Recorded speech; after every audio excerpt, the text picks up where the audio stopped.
Hi guys, I'm going to be reading chapter 19 for you today. So, chapter 19.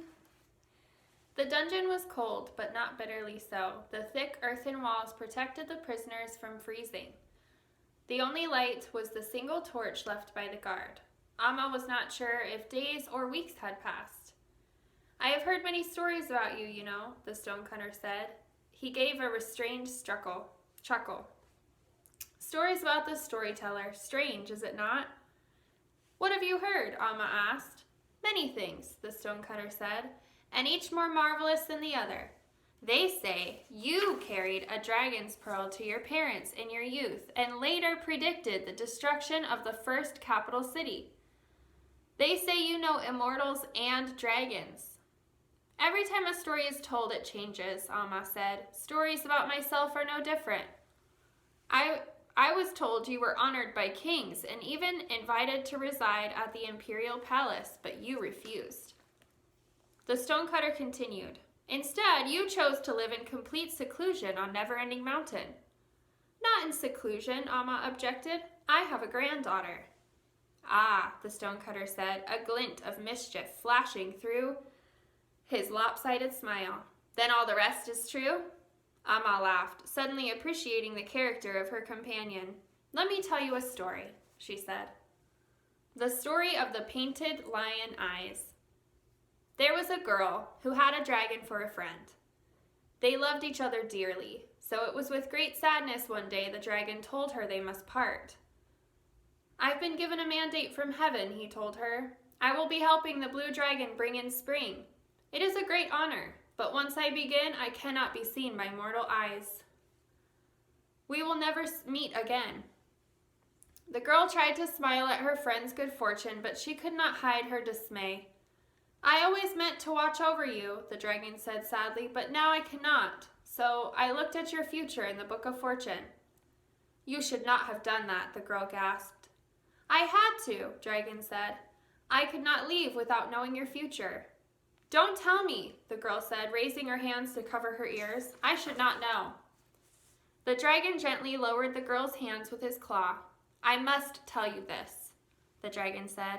There will be a day when you will experience the greatest joy and the greatest sadness of your life at the same time. When that happens, you must watch the stone lions of your city. When the eyes of the stone lions turn red, you must take a boat to the closest island. There you will find the iron rod. The iron rod, the girl said, but it's at sea bottom to help keep the water steady. Don't worry, the dragon said. I have already obtained permission to borrow it for you.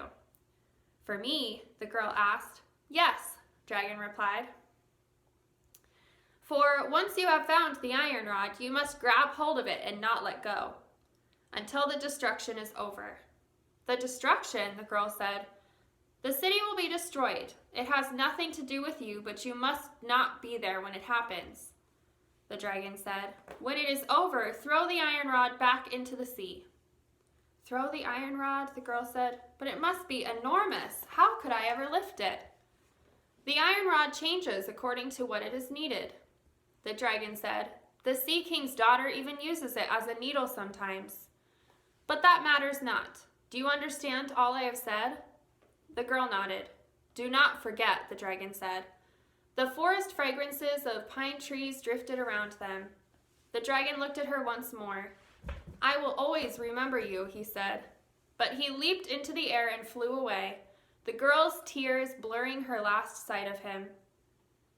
Many years passed, and while she never forgot the dragon, his warning faded in significance. The girl grew to be a woman, married, had a child, and was quite happy. The woman was bestowed many honors and accolades throughout her life, but her daughter always brought her greater joy than any of them. So even though it was not tradition, after her husband died, the woman went to live with her newly married daughter in the city. The woman, who was now old, did not enjoy city life. The city seemed cold-hearted to her. The merchants were ruthless in their dealings and masters callous to their servants. And all called her naive when she objected. However, she was content enough, and they lived in harmony together. When the old woman's daughter had a baby of her own, Then the old woman's daughter had a baby of her own. But, alas, she did not live through childbirth. So as the old woman held the new baby tenderly, she rained tears of sorrow and joy upon it, and the baby's first bath was the unusual mixture of love and loss. For the birth of her beloved grandchild was just as the dragon had told her, the greatest joy and sadness at the same time. And remembering this, the old woman began to watch the eyes of the stone lions of the city. She worried for others, warning any who would listen to her. When the lion's eyes turn red, she told people, the city will be destroyed. But no one believed her. As time went on, she became the laughingstock of the city.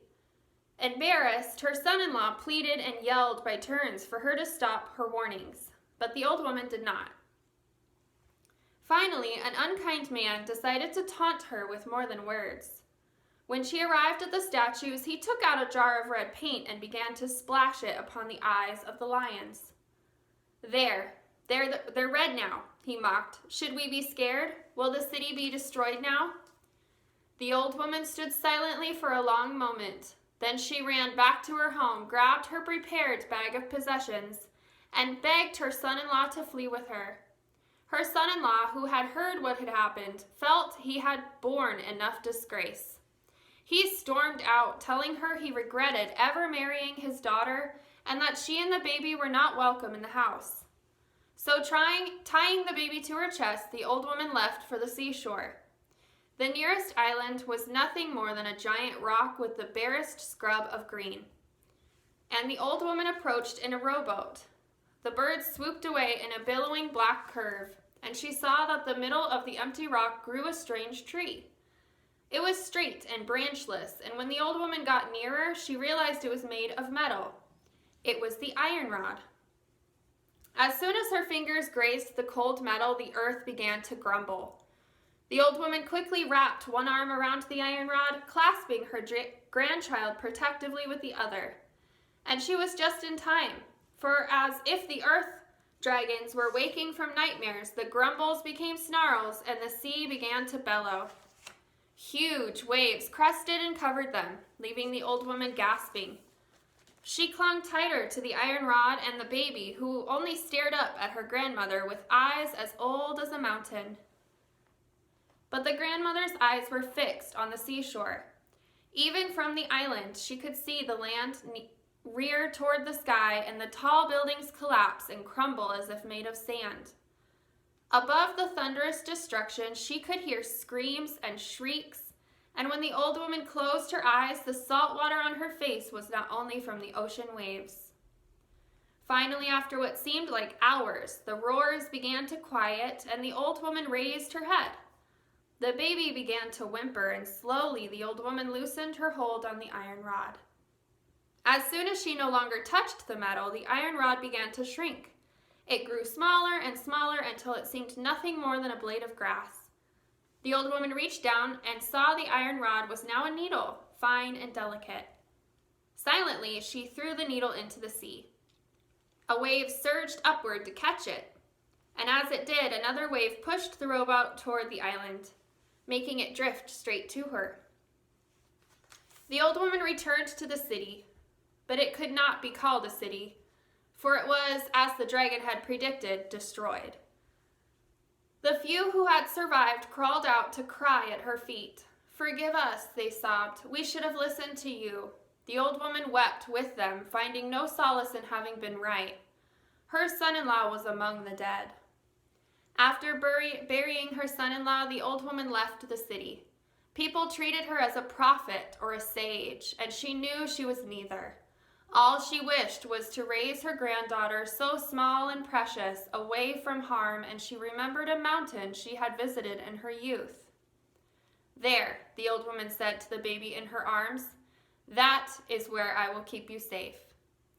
So they went to the mountain, and there, on the mountain whose top seemed to touch the moon, the old woman found peace and contentment, for her grandchild grew up protected and away from danger.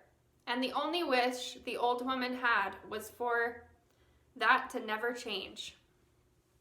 "And did it?" the stonecutter asked, his keen eyes looking at Amma in sympathy. Stories cannot tell all, she said, and shrugged with heaviness. And the stonecutter saw her eyes suddenly haunted with worry. I disagree, the stonecutter said, his hand reaching to pat Amaz. I think stories tell everything. Yay! That was chapter 19.